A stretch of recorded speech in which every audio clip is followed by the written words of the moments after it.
우리는 지난 2주간의 주일 말씀을 통해서 지도자 에스라, 그리고 에스라와 함께 예루살렘으로 올라왔던 2차 귀환자들, 이들에 대한 성경의 소개를 우리가 2주의 시간을 통해서 함께 살펴본 바 있습니다. 이어지는 오늘 본문의 말씀은 에스라와 그 백성들, 2차 귀환자들의 그 귀환의 과정이 어떠했는지, 그 여정이 어떠했고 그 여정 속에서 하나님이 그들과 어떻게 함께 하셨는지를 우리에게 보여줍니다. 아하와 강가에서 이 최종 인원 점검을 했던 에스라는 우리 중에 성전을 섬길 만한 레위 사람이 한 사람도 없구나 하는 것을 발견했죠. 그리고 사람들을 보내서 레위 사람들을 또 이렇게 모집해 왔습니다. 이제야 비로소 예루살렘으로 귀환할 만한 모든 준비가 완벽하게 끝이 난 거죠. 이제 출발하기만 하면 되는데 본격적인 예루살렘으로의 귀환길에 앞서서 에스라가 온 백성을 모아놓고 아주 특별한 한 가지를 선포합니다. 우리 무엇을 선포했는지 21절 말씀을 다시 읽습니다. 그때에 내가 아하와 강가에서 금식을 선포하고 우리 하나님 앞에서 스스로 겸비하여 우리와 우리 어린아이와 모든 소유를 위하여 평탄한 길을 그에게 간구하였으니. 아멘. 에스라가 출발 직전 온 백성을 모아놓고서 무엇을 선포했죠? 금식을 선포했습니다. 단순히 굶으라는 게 아니라 금식을 선포하고 평탄한 길을 하나님께서 주시고 인도해 주시기를 간구했더라, 기도했더라. 그러니까 금식 기도를 했다는 거죠. 에스라는 이제 출발해야 될 이 예루살렘까지 향하는 그 길이 얼마나 길고 험난하고 위험한 길인지를 알았기에 온 백성과 함께 우리가 걸어가는 이 길에 하나님의 함께하심과 하나님의 도우심이 있기를 간절히 소망하는 금식 기도의 자리로 함께 올라갔던 것이죠. 우리도 종종 금식할 때가 있습니다.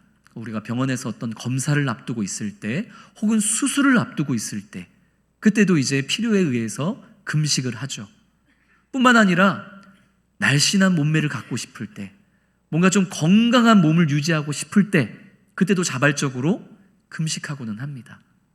그렇게 몸의 건강을 위해서만이 아니라 정말 우리가 무언가를 이루고자 할 때, 어떤 중요한 선택의 기로 앞에 놓여져 있을 때 그때도 우리는 이 모든 것이 원활하고 순적하게 이루어지기를 소망하는 마음에 금식하며 기도하고는 하죠. 곰곰이 생각해 보면 우리의 금식은 다 결국은 우리의 유익과 연관이 되어 있더라 하는 것을 우리는 돌아보게 되는 것입니다.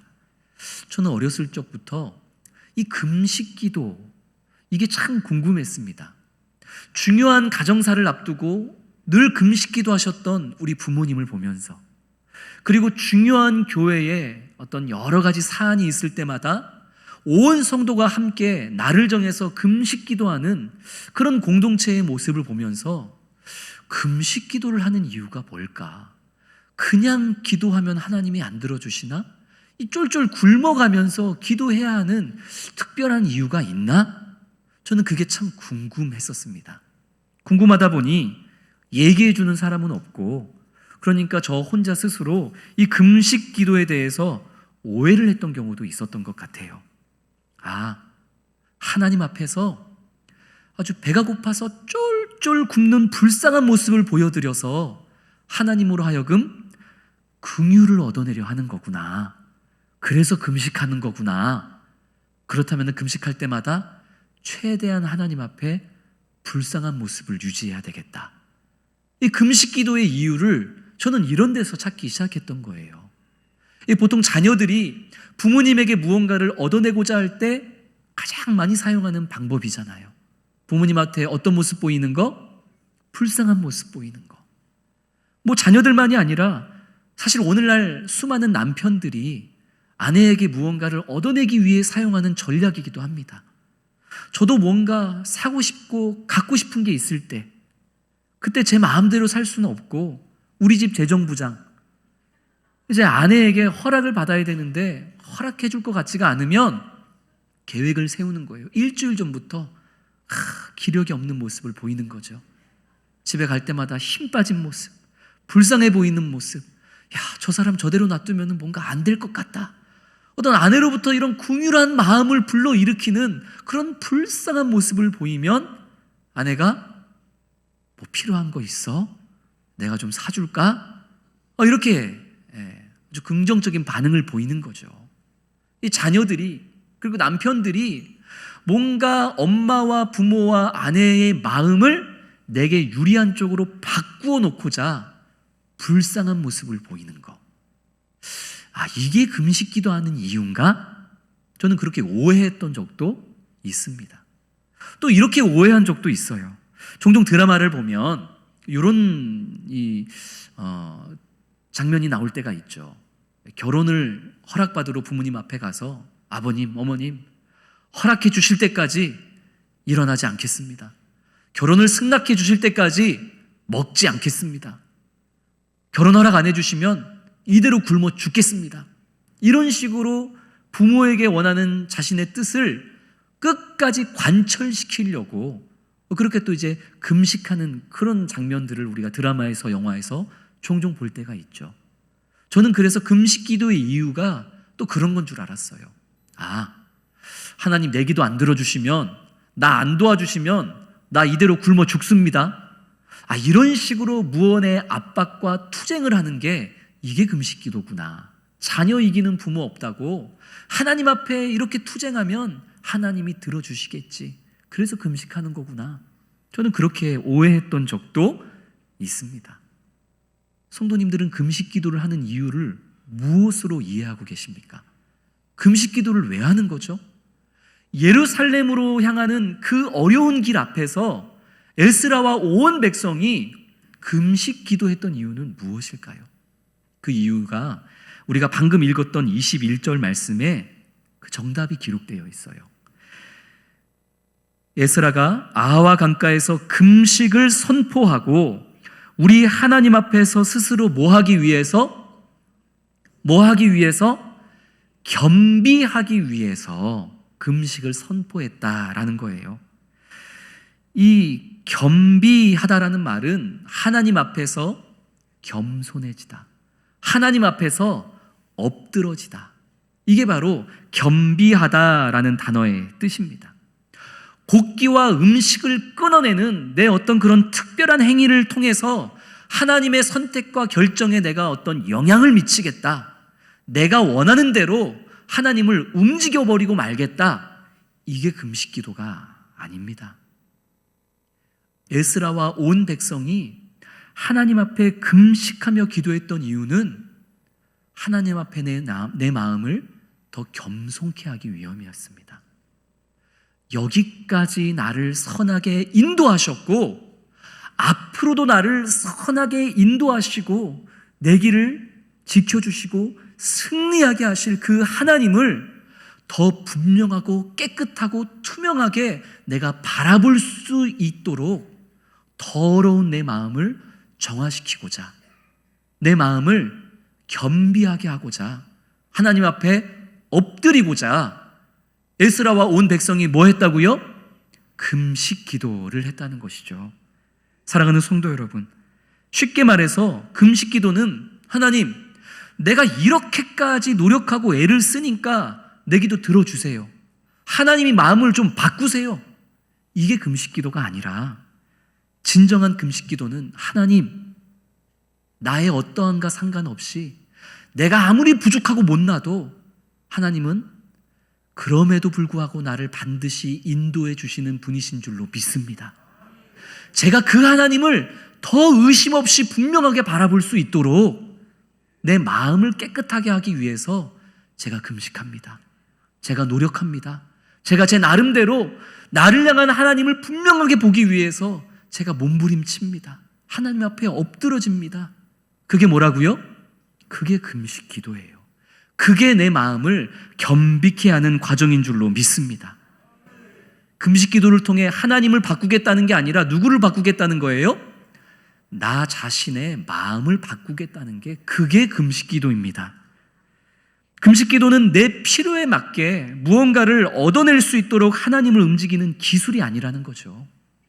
나를 아시고 나의 어려움과 나의 필요를 다 아시는 하나님께서 지금까지 그러하셨던 것처럼 앞으로도 나를 인도하실 것을 신뢰하는 믿음의 고백이고, 그리고 그분을 더 분명하게 바라보기 위한 몸부림이며, 그 하나님께서 어떻게 내 길을 인도하시든지 겸손한 마음을 가지고 내 생각하고는 좀 다를지라도 그러나 하나님이 나를 이끄시는 그 길이 가장 좋은 정답임을 겸손한 마음으로 인정하고 순종하겠다는 바로 그런 엎드림, 그것이 바로 금식 기도이고 그것이 바로 우리의 마음을 겸비케 하는 바른 과정이어야 할 줄로 믿습니다.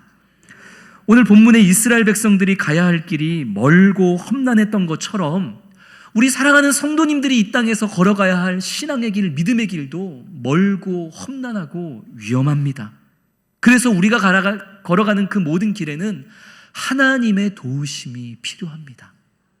그런데 성도 여러분, 우리가 가는 길에 하나님의 도우심이 필요하다고 해서 하나님의 도움을 얻어내기 위해서 우리가 무언가를 해야 한다는 말은 아닙니다. 하나님의 도우심을 얻기 위해서 평소보다 더 많은 헌금을 하고 하나님의 선한 도우심의 손길을 얻기 위해서 평소보다 더 좋은 생각, 더 많은 봉사, 더 많은 사역을 해야 하는 것이 아니라는 것이죠. 하나님은 우리의 어떠한가 상관없이 때로는 우리가 부족하고 연약하고 하나님의 마음을 찢어놓는 그런 삶을 살아간다 할지라도 하나님은 당신의 백성인 우리들을 반드시 지키시고 인도하십니다. 그러니까 우리를 향한 하나님은 변함이 없으세요. 근데 내가 찔리니까 하나님을 바르게 보지 못하는 거예요. 내가 이 모양인데 하나님이 나를 도와주실까? 아니, 내가 하나님께 한 게 없는데 하나님이 나를 과연 돌봐주실까? 나를 인도하실까? 안 그럴 것 같은데? 그러니까 우리를 향한 하나님은 변함이 없는데 하나님을 향한 우리의 마음이 불안하고 찔림이 있다 보니까 제대로 하나님을 보지 못하는 거예요. 그때 뭐 해야 됩니까? 그때 마음을 겸비케 하는 과정이 필요합니다. 에스라와 2차 귀환자들에게는 그 마음을 겸비케 하는 과정이 무엇이었던 거예요? 금식 기도였던 거예요. 우리가 이제 예루살렘을 향해 나아갈 때 참 여러 가지 어려운 일들이 있을 텐데 우리 하나님은 그 길에 우리를 지켜주시고 인도하실 거야. 근데 왜 자꾸 의심을 해? 왜 자꾸 두려워하는 거야? 그건 하나님의 문제가 아니라 내가 하나님을 제대로 보지 못하기 때문이야. 그러니까 우리 그 길에 앞서서 내 마음을 한번 정결하게 고쳐보자. 우리가 금식 기도를 통해서 나를 향한 하나님의 사랑이 결코 변함이 없다는 것을 우리가 똑바로 투명하게 진실되게 바라볼 수 있도록 곡기를 한번 끊어보자. 하나님을 바라보는 내 시선을 더럽히는 모든 것들을 하나하나 한번 내려놔보자. 그 과정이, 그 마음을 겸비케 하는 과정이 이 2차 귀환자들에게 있어서는 금식 기도였던 것이죠. 사랑하는 성도 여러분, 우리들에게도 우리를 향한 하나님의 그 선하신 사랑과 은혜를 똑바로 바라볼 수 있게 하는 우리의 마음을 겸비케 하는 훈련의 과정이 필요합니다.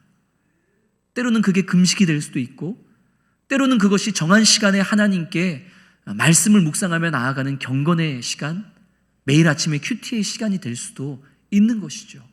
무엇이 됐든지 간에 나를 향한 하나님의 선하신 인도하심과 지켜주심을 의심 없이 바라보기 위한 훈련의 과정은 필요합니다.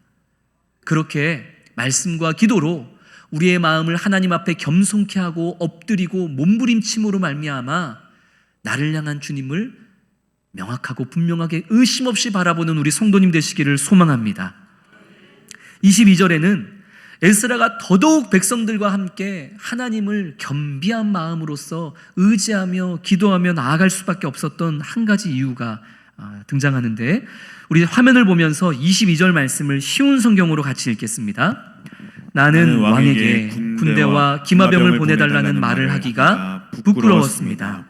군대를 보내준다면 길에서 만날지도 모르는 원수들을 물리쳐 이길 수 있겠지만 우리는 이미 왕에게 누구든지 하나님께 복종하는 사람은 하나님께서 도와주시지만 하나님을 저버리는 사람은 진노를 받게 될 것입니다 라고 말한 적이 있기 때문입니다. 아멘. 우리가 2주 전에 나눴던 에스라서 7장 6절 말씀에 보면 에스라에 대해서 성경이 어떻게 소개했냐면 그가 왕에게 구하는 것은 다 받는 자이더니, 에스라가 그런 사람이었다. 왕에게 구하기만 하면 왕이 다 줬다. 그렇게 에스라에 대해서 성경이 직접적으로 소개를 한 적이 있죠. 지금 에스라가 백성들을 데리고 예루살렘으로 올라가야 되는데 걱정이 이만저만이 아닌 거예요. 길이 멀기도 하고, 그리고 그 가는 길에 온갖 대적들과 원수들의 공격도 있을 것이고 강도들도 있을 것이고, 어떻게 이 길을 안전하게 갈 수 있을까? 가장 쉬운 길이 뭐겠어요? 에스라가 왕에게 구하기만 하면 왕이 다 준다니까요. 가장 쉬운 길이 뭐겠어요? 왕에게 도움을 구하기만 하면 되죠. 아닥사스다 왕이시여, 제가 민족들을 데리고 우리 고향 예루살렘으로 가야 되는데 여러 가지 염려와 걱정과 근심이 있습니다. 왕께서 군대와 기마병을 좀 우리들에게 보내주셔서 우리가 안전하게 예루살렘에 도착할 수 있도록 좀 도와주십시오. 에스라가 이렇게 얘기하면 그냥 한 번에 해결될 일이었어요. 성경이 분명히 말씀했잖아요. 왕에게 구하는 것은 다 받는 자이더니. 근데 오늘 22절 말씀을 보니까 나는 왕에게 군대와 기마병을 보내달라는 말을 하기가 부끄러웠습니다. 민망했습니다. 그래서 그 말을 못했습니다. 에스라가 지금 그 말을 하고 있는 거예요. 왜 말을 못했을까요? 에스라가 오래전에 이 페르시아의 왕이었던 아닥사스다 왕에게 이렇게 말한 적이 있었던 거예요. 왕이시여, 내가 믿는 우리 하나님 이스라엘의 하나님은 당신을 믿고 의지하는 사람들을 반드시 어려운 가운데에서 지키시고 인도하시고 건져주시는 분이십니다. 반대로 우리 하나님은 당신을 믿지 않고 저버리는 사람은 진노를 주시고 심판하시는 분이십니다. 그러니 하나님은 나와 우리 이스라엘 백성들이 어떤 상황에 처하든지 어디를 가든지 우리 하나님은 우리를 지키시는 분이십니다. 이렇게 에스라가 아닥사스다 왕에게 말한 적이 있다는 거예요. 그래 놓고서 이제 와가지고 왕이시여, 우리를 좀 도와주십시오, 군대를 좀 붙여주십시오 라고 얘기한다면, 그렇다면 아닥사스다 왕이 뭐라고 얘기하고 비아냥거릴 수 있겠습니까? 왜? 니네 하나님이 다 지켜준다며, 니네 하나님이 당신의 백성들을 어려운 가운데 건져주신다며, 근데 왜 나보고 도와달래? 니네 하나님은 어디 갔어? 졸고 계셔? 외출했어? 이런 식으로 이 아닥사스다 왕이 행여나 비아냥거릴 수도 있으니 하나님의 영광이 자칫 오해받고 땅에 떨어질 수도 있을까봐 지금 에스라는 그래서 구할 수 있었지만, 왕에게 도움을 받을 수 있었지만 그 도움을 요청하지 않았던 거예요. 오히려 에스라는, 그래, 내가 오래전 아닥사스다 왕에게 얘기했던 것처럼 비록 이 길이 힘들고 고난의 길이 될지언정 우리 하나님은 반드시 우리를 지키시고 인도하실 텐데, 내가 왕의 도움을 받지 않으면 오히려 아닥사스다 왕이, 야, 에스라가 얘기했던 대로 진짜 이스라엘의 하나님은 자기의 백성들을 지키시고 인도하시는 분이시네? 왕의 도움을 받지 않을 때 더욱더 하나님의 이름과 영광이 드러나겠구나. 에스라는 그것을 기대했던 거예요. 뿐만 아니라 에스라는 또 한 가지 기대했습니다. 지금 예루살렘 길을 향한 그 고난의 행군을 앞두고서 걱정과 염려와 근심이 가득한 이스라엘 백성들, 그들에게도 하나님이 우리와 동행하시고 우리를 지키시고 인도하신다는 사실을 분명하게 보여주는 훈련이 될 수 있겠구나. 왕의 도움을 받지 않아도, 세상의 방법을 따르지 않아도 우리 하나님이 반드시 우리를 목적지까지 인도하신다는 것을 백성들에게 보여줄 수 있는 훈련의 장이 되겠구나. 에스라는 그것을 기대했던 것이죠. 그래서 구할 수 있었지만 아닥사스다 왕에게 구했어요? 안 구했어요? 구하지 않았습니다. 그저 뭐 했을 뿐이에요? 금식 기도하며 온 백성과 함께 우리를 향한 하나님의 사랑을 의심 없이 신뢰하고 바라볼 수 있는 훈련을 했을 뿐입니다. 그래서 그 결과가 어땠을까요? 우리 8장 31절 말씀 같이 읽겠습니다. 첫째 달 12일에 우리가 아하와 강을 떠나 예루살렘으로 갈새 우리 하나님의 손이 우리를 도우사 대적과 길에 매복한 자의 손에서 건지신지라. 아멘. 그래서 지금 이 31절 말씀을 보니까 예루살렘으로 가는 길에 대적들이 있었다는 거예요? 없었다는 거예요? 있었다는 거예요. 또 이스라엘 백성들을 공격하는 매복한 사람들이 있었다는 거예요? 없었다는 거예요? 있었다는 거예요. 그러니까 이들이 예루살렘으로 향하는 길이 쉬웠다 어려웠다? 어려웠다는 거예요. 대적자들도 있었고 역시나 이스라엘 백성들이 몸만 갔던 게 아니라 온갖 금은보화를 가지고 갔기 때문에 그것들을 강탈하려는 강도들의 위협과 매복이 있었다는 거예요. 아주 힘든 길이었다는 거예요. 그러나 그럼에도 불구하고 그 힘든 길을 지나고 지나서 예루살렘까지 안전하게 결국 도착할 수 있었던 것은 무엇이 있었기 때문이다? 하나님의 손이 우리를 도우사. 할렐루야. 이것은 역시나였던 거예요. 역시나. 그럴 줄 몰랐는데 하나님이 우리를 도우셨어. 그게 아니라 당연히 하나님이 도우실 줄 알았고 역시나 하나님이 우리를 도우셨어. 이것이 에스라의 믿음의 고백인 줄로 믿습니다. 금식 기도를 했더니 하나님이 마음을 돌이키셔서 우리를 살리셨어가 아니에요. 혹 금식 기도를 안 했더라도 하나님은 백성들을 도우시고 인도하셨을 것이 분명합니다. 다만 금식 기도를 통해서 우리를 향한 하나님을 더 명확하게 바라볼 수 있었기에 대적들이 있어도 매복의 위험이 있어도 하나님을 투명하고 명확하게 바라볼 수 있는 믿음의 눈으로 흔들리지 않으며 너무 힘들다. 하지만 하나님이 도우실 거야. 그렇게 그 크고 작은 위기들을 이겨가면서 지금 예루살렘에 안전하게 도착할 수 있었다. 에스라가 고백하는 것입니다. 하나님이 바뀐 거예요? 내가 바뀐 거예요? 내가 바뀐 거예요. 어차피 하나님은 도와주세요. 그런데 그 도우시는 하나님을 내가 투명하게 바라볼 수 있었던 과정이 된 것이죠. 하나님의 손이 우리를 도우사. 이 표현은 에스라서에 계속해서 반복이 되어집니다. 이게 우리 하나님이라는 거예요. 에스라서 7장 9절 말씀 우리 화면을 보면서 같이 읽겠습니다. 첫째 달 초하루에 바벨론에서 길을 떠났고 하나님의 선한 손에 도우심을 입어 다섯째 달 초하루에 예루살렘에 이르니라. 아멘. 하나님의 선한 손에 도우심 한 번 더 반복이 되죠. 그리고 지난주에 나눴던 에스라서 7장 18절에서도 이 레위인들을 불러 모을 때에도 뭐가 있었을까요? 하나님의 선한 손에 도우심이 있었어요. 7장 18절 같이 읽습니다.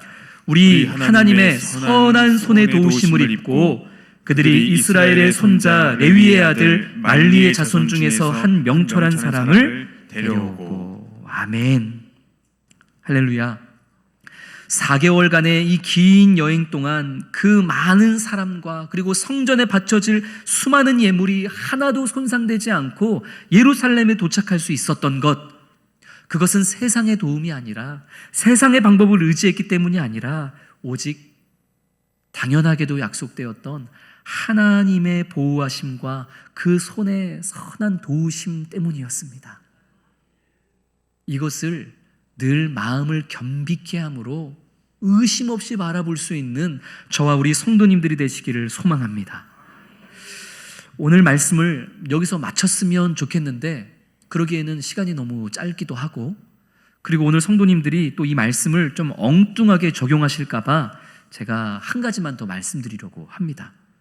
오늘 말씀을 각자의 삶에 적용함에 있어서 그래, 에스라가 나를 지키시고 인도하실 하나님을 의지하면서 내가 얻을 수 있었던 왕의 도움, 세상의 도움을 거절했던 것처럼, 아니 거절이 아니라 아예 요청하지도 않았던 것처럼 나도 하나님만 의지하며 살아야 되겠다. 이렇게 적용하는 거는 아주 좋을 것 같아요. 그런데 여기서 조금 잘못 나가면, 그래, 에스라가 세상의 도움과 왕의 도움을 요청하지 않았던 것처럼 나도 어떠한 경우에도 세상의 도움은 받지 말아야지. 감기가 걸려도 병원에 가서 감기약 먹어서 세상 도움 받으면서 낫는 일은 하지 말아야지. 팔이 부러져도 병원 가서 치료받지 말고 세상 도움 받지 말고 박진만 목사 찾아가야지. 교회 가서 기도해야지. 하나님만 의지해야지. 세상 도움은 절대 받지 말아야지. 아니 혹시나 이렇게 엉뚱하게 오늘 말씀을 제가 적용하시는 분이 있을까 봐 조금 염려가 돼서 말씀을 좀 더 해야 될 것 같아요. 성도 여러분, 에스라와 똑같은 상황에서 에스라와 정반대의 방법을 선택했던 사람이 있었어요. 지금 에스라가 백성들을 데리고 페르시아에서 예루살렘으로 올라가는 길이었잖아요. 똑같이 페르시아에서 수많은 백성들을 데리고 예루살렘으로 올라가야만 하는 한 지도자가 있었는데, 이 지도자는 에스라와는 정반대로 왕에게 온갖 것을 다 요구했습니다. 왕이시여, 제가 백성들을 데리고 예루살렘으로 고향으로 올라가야 되는데 아시잖아요, 그 길이 얼마나 위험한지. 그러니까 왕께서 군대를 좀 붙여주십시오. 그리고 제가 여기저기 길을 통과할 때마다 귀찮은 일 일어나지 않도록 이렇게 왕께서 좀 조서도 편지도 좀 써주셔가지고 갈 때마다 그 조서를 보여줘가지고 무사 통과될 수 있도록 좀 왕께서 좀 수고 좀 해주십시오. 그리고 우리가 이제 예루살렘에 도착하면 성전에 문짝도 달아야 되고 우리가 살 집도 지어야 되고 성벽도 재건해야 되는데 거기에 많은 나무가 필요합니다. 그러니까 왕께서 숲을 관리하는 사람에게 좀 이 목재를 수월하게 얻을 수 있도록 그거를 위한 편지도 좀 써 주십시오. 아니 에스라는 왕의 도움을 받지 않으려고 했는데 에스라와는 정반대로 온갖 것을 왕에게 다 요구했던 그런 사람이 있었어요. 누굴까요? 느헤미야입니다. 에스라는 2차 귀환자들을 데리고 왔잖아요. 느헤미야는 3차 귀환자들을 데리고 예루살렘으로 올라온 사람이에요. 근데 그 방법이 어땠어요? 에스라와 정반대였어요. 말씀을 한번 볼까요? 우리 화면을 보면서 느헤미야 2장 7절부터 9절까지 말씀. 얼마나 이 느헤미야가 페르시아 왕에게 온갖 것을 요구했는지 우리 같이 한번 읽겠습니다. 내가 또 왕에게 말했습니다. 괜찮으시다면 유프라테스 강 서쪽 지방의 총독들에게 보내는 편지를 써주십시오. 그래서 제가 유다까지 가는 길을 그들이 허락하게 해 주십시오. 그리고 왕의 숲을 관리하는 아삽에게도 편지를 써 주십시오. 아삽을 시켜 저에게 목재를 주게 해 주십시오. 성전 곁에 있는 성에 문짝을 만드는데 목재가 필요하고 성벽과 제가 살 집을 만드는 데에도 나무가 필요합니다. 하나님께서 나에게 은혜를 베풀어 주셔서 왕이 내 말을 듣고 편지를 써 주었습니다. 그리하여 나는 유프라테스 강 서쪽 지방의 총독들에게 가서 왕이 쓴 편지를 건네 주었습니다. 왕은 장교들과 기병들까지 주어 나와 함께 가게 하였습니다. 아멘. 참 느헤미야가 별걸 다 왕에게 요구했죠. 그리고 다 받아냈어요. 자, 그렇다면 에스라와는 달리 느헤미야는 믿음이 없는 사람입니까? 대답들을 못하세요. 아니 에스라는 왕의 도움을 요청하지 않고 하나님만 의지하면서 예루살렘까지 왔잖아요. 근데 느헤미야는 왕의 도움을 받고 세상의 방법과 세상의 도움을 받아서 예루살렘까지 왔어요. 느헤미야는 믿음이 없는 사람이 맞죠? 아니에요? 8절 말씀을 보면 느헤미야가 고백합니다. 하나님께서 은혜를 베풀어 주셨다. 제가 페르시아 왕이었으면 좀 속상했을 것 같아요.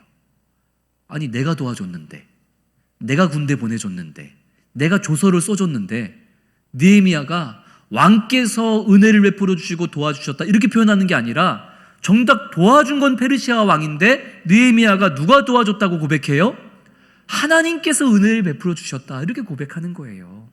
사랑하는 성도 여러분, 중요한 것은 왕에게 도움을 구했느냐 구하지 않았느냐, 세상의 방법을 통해서 도움을 받았느냐 받지 않았느냐, 그게 아니라 하나님을 신실하게 겸비한 마음으로 의지했느냐 그렇지 않았느냐, 이것입니다. 에스라와 느헤미야 두 사람의 방법은 분명히 달랐지만 그러나 두 사람에게 공통점이 있었으니 그것은 바로 하나님께서 나와 함께 하여 주실 것이라는 확고한 믿음의 고백이었습니다. 에스라는 내가 왕의 도움을 구하지 않더라도 하나님께서 반드시 나와 백성들을 예루살렘에 안전하게 이끌어 주실 것이다 라는 믿음이 있었고, 느헤미야는 동일하게 하나님께서 왕과 세상에 이 다양한 도움을 통로로 삼아 주셔서, 도구 삼아 주셔서 반드시 우리를 예루살렘에 도착하게 하여 주실 것이다 라는 믿음의 고백이 있었던 거예요.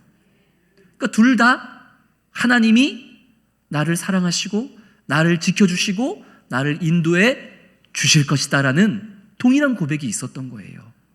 그러나 시대에 따라서, 상황에 따라서 성령이 주시는 분별력을 가지고 하나님이 어찌하든 나를 도와주시겠지만 이때는 하나님의 영광을 드러내기 위해서 세상의 방법을 거절해야 될 때야. 이때는 오히려 세상의 도움을 통해서 하나님이 이걸 통해서도 도와주시고 저거를 통해서도 도와주시네?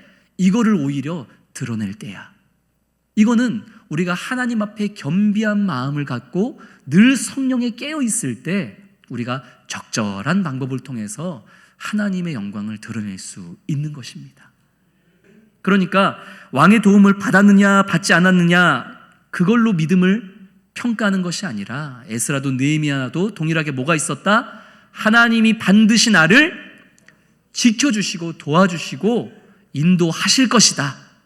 어떤 방법을 통해서라도 그것을 보는 그 믿음의 눈을 갖는 것, 그게 중요하죠. 그게 바로 하나님 앞에 내 마음을 겸비하게 하는 과정입니다. 사랑하는 성도 여러분, 오늘 우리는 에스라와 함께 예루살렘으로 귀환했던 이 귀환의 과정을 통해서 하나님의 선하신 변치 않는 도우심과 그리고 그 도우시는 하나님을 명확하게 바라보기 위한 백성들의 내가 변하는 과정, 곧 내 마음을 겸비하게 하나님 앞에 겸손하게 하고 엎드려지게 만드는 그 과정이 무엇이었는지에 대해서 함께 살펴보았습니다. 그것이 금식이 되었든지, 그것이 매일 아침에 큐티가 되었든지, 말씀 묵상이 되었든지, 그리고 정해진 시간마다 주님 앞에 나와 엎드리는 그런 과정이 되었든지, 반드시 우리를 지키시고 인도하시는 나의 어떠한가 상관없이 나를 승리케 하시는 그 주님을 의심 없이 바라볼 수 있는 나 자신으로 변화되어지기 위해서 내 마음을 겸비케 하는 그 훈련의 과정을 꼭 가져가는 우리 모든 성도님들이 되시기를 소망합니다. 2차 귀환자들에게는 그 훈련이 금식 기도였습니다. 우리 성도님들은 어떤 훈련으로 성도님들의 마음을 하나님 앞에 겸비케 하여 나와 함께 하시는 주님을 투명하고 분명하게 바라보며 험난한 우리의 믿음의 길을 주님 바라보며 걸어가시겠습니까? 각자 기도하며 각자 주님께서 주시는 은혜를 사모하며 내 마음을 겸비케 하는 그런 경건의 삶과 가정으로 신실하신 주님 바라보며 나아가는 우리 사랑하는 모든 성도님들 되어주시기를 주님의 이름으로 축원합니다. 경건의 삶으로 하나님을 바꾸는 게 아니라 누가 바뀐다? 내가 바뀐다. 할렐루야. 오늘 우리 주신 말씀을 기억하면서 우리